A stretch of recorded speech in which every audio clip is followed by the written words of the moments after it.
Imagine for a moment that somewhere in the middle of Texas there was a large foreign military base, say Chinese or Russian. Imagine that thousands of armed foreign troops were constantly patrolling American streets in military vehicles. Imagine they were here under the auspices of keeping us safe, or promoting democracy, or protecting their strategic interests. Imagine that they operated outside of U.S. law and that the Constitution did not apply to them. Imagine that every now and then they made mistakes or acted on bad information and accidentally killed or terrorized innocent Americans, including women and children, most of the time with little or no repercussions or consequences. Imagine that they set up checkpoints on our soil and routinely searched and ransacked entire neighborhoods of homes. Imagine if Americans were fearful of these foreign troops and overwhelmingly thought America would be better off without their presence. Imagine if some Americans were so angry about them being in Texas that they actually joined together to fight them off in defense of our soil and sovereignty because leadership in government refused or were unable to do so.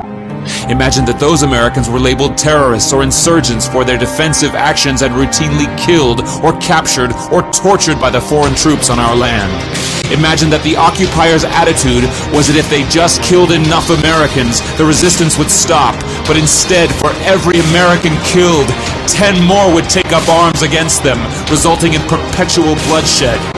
Imagine if most of the citizens of the foreign land also wanted these troops to return home. Imagine if they elected a leader who promised to bring them home and put an end to this horror.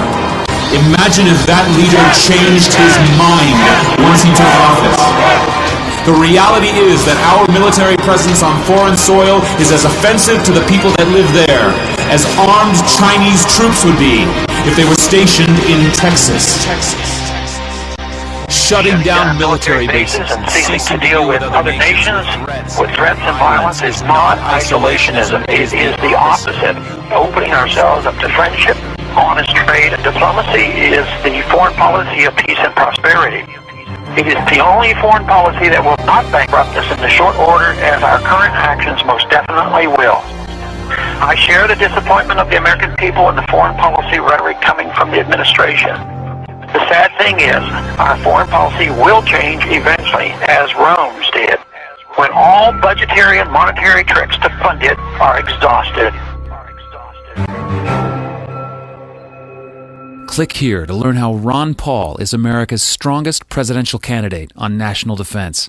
Or get involved and click here to learn how to register to vote in 2012.